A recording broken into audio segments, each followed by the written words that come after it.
There's an elegant touch. Or we could just travel around in clown suits. RVs are funny for a lot of reasons. First of all, they look funny. They're sort of ungainly, and they're too long, and they're too big.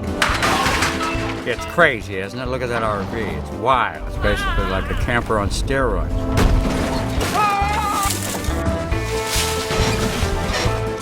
People love it. It's a whole other subculture happening in America.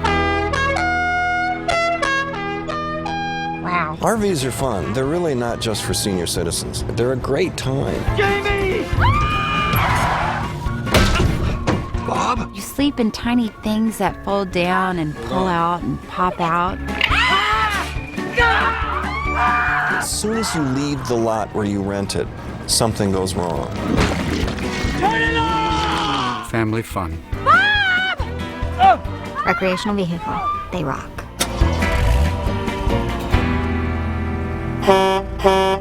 My parents had an RV, we had a camper. We took trips across many miles of this wonderful country and land of ours.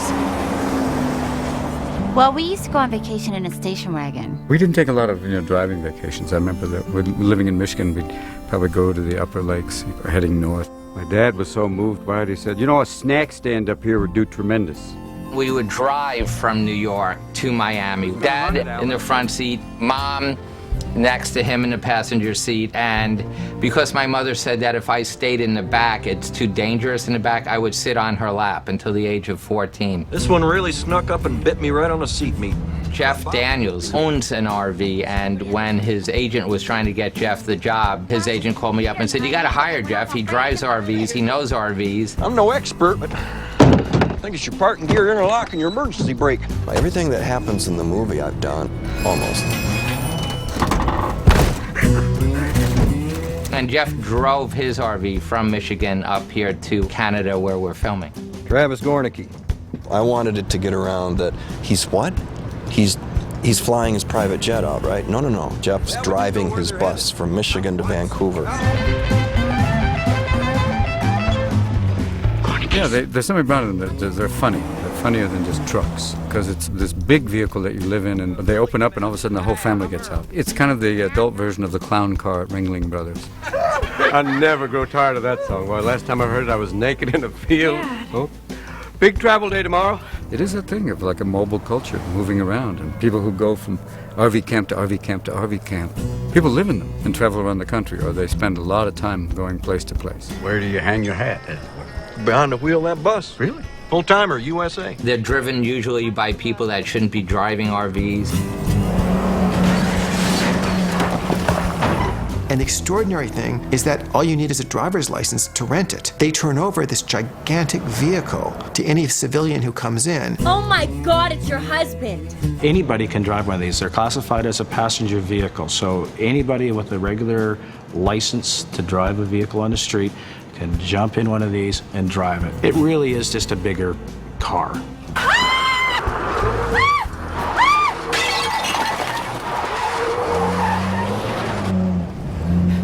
And the turn, they got a wide turning radius, a lot like some of the ladies in bicycle shorts at Disneyland. If you don't really go wide on a turn, you realize that that could do a lot of damage. The driving part, I sat behind the wheel for 5 seconds and I was scared to death.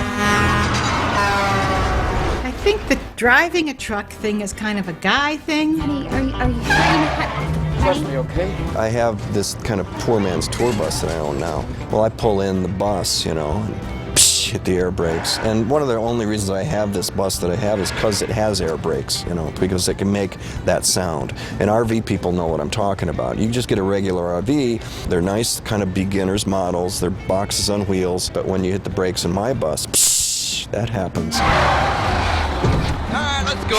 You're off the Gornicki bus. And then you can swagger out of that thing. You can kind of walk into the truck stop and, is that your rig? Yeah. Here's where you made your critical mistake.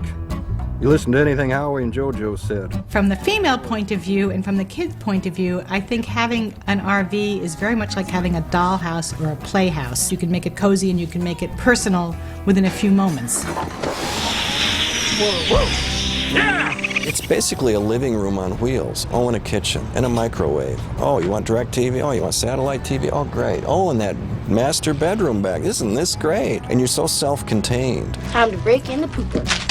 People act like they're this big, luxurious item. For one thing, we like to shower. Well, it's got a shower. Come on, you and I'll go out there right now and take a shower together. But you're taking a shower with like one of the little spray hoses that you wash your kitchen dishes with. Oh my God. And when you see the buses like Jeff's character has, it's actually beautiful. Yeah, I'd dig that, because it's all tricked out. You can get really tricked out and $2 million and, marble bathrooms and this and that. I mean, it's unlimited. How cool is that? Macarena cool. There are people whose job it is to design really tricked out RVs. One of the RVs I happen to like was done in all like silver metallic with granite countertops like you'd want in your home. 4 miles to the gallon? Gee, why don't we just stay home and set fire to an oil field? Some of them have solar panels, and I have the new idea for one. I have one that'll run off of body fat called the Liposuction 400. Then you can drive for 50, maybe 60 miles on a couple of Big Macs. Before we embark, I think we should give this beauty a name. Suggestions? The big turd. Big rolling turd. A lot of times when you're on vacation, everybody does their own thing, and being in an RV is a very nice way for your family to all be together. And I think that's part of the appeal.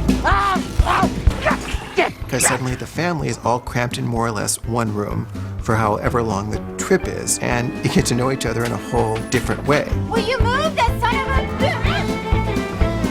It becomes about the journey, not just the destination. Go straight. No, Lola says take a right.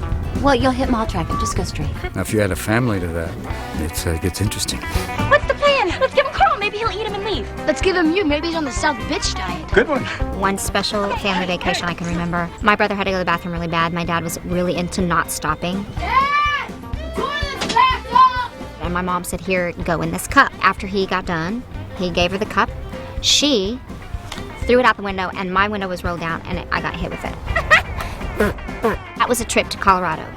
So I have wonderful memories of the Grand Canyon. Wait a minute, I forgot. We're not in Hawaii. We're when NASA faked the moon landing. Family vacations, they are kind of a bad idea. Well, look at Thanksgiving dinner. People can't keep it together for 2 hours. Why do they think they're going to keep it together for 5 days? Who can do that? She got it. Yeah, there was a lot of fighting on our family trips. You know, who gets what seat was always big. It's my couch move. Make me. Me and my brother just sit in the back seat arguing. You are so disgusting. I was an only child, so it's pretty much me arguing with my imaginary friend. What are we doing now? Hey, Dad, Cassie just gave you the finger. We don't find this girl's house the next 2 minutes. There it is. My dad will have to do the thing. Don't make me turn this car around. And then we eventually stop. Sure. Good, Dad. I'm coming back there. How, Dad? You're holding on the steering wheel. What are you going to do? Oh, I've got an ICBM coming. There's no go to your room. We're all sharing the room. That's part of the fun of RV life. My bad. Eventually you get to the place, and it's usually with a lot of other families who've been through the same hell, coming out going, great. We're getting a lake. Shut up. Why'd you trade that thing in on top of your neck for a face? What I enjoy are the rest areas and the RV parks. Well, hi. Not only does the family get to know each other, but you get to know everybody else in the RV community. 9 months later, out popped Earl. Oh. And they park their little RVs next to each other, and they get out and talk to strangers and cook out with them. Deer organs, they're fresh too. I run him over this morning. RV parks are surreal. They're like golf courses, which are also surreal. And then you invade the landscape with these tall, strangely painted RV. You're surrounded by natural beauty, driving a really unnatural looking thing. Jeff Daniels, he has a song about RVs, which he does. It's a very funny song about how Jeff and his family drove from Michigan to Cooperstown, New York, and Jeff accidentally left his wife at a truck stop. I'm filled with chagrin. See, you're driving a building, and there are a lot of rooms in that building, so she could have been in one of those rooms for all I know. And she had gone into this little food snack shop to get more snacks. We didn't do a head count, and she looked out and saw the 28-foot Jayco just merging onto the highway without her. Stop! RVs, it's a whole way of life. This movie might really spark it up again and really have people going. Why don't we sell the house? Yeah, we could all live in the big rolling turd to be homeschooled. Yeah, we'll spend every minute together just like the Gornickes. It's not just for that trip down to Florida and back. We've had hockey tournaments and baseball weekends and trips to see family and all this stuff, and that's how we go. It's a ball. It's a lot of fun.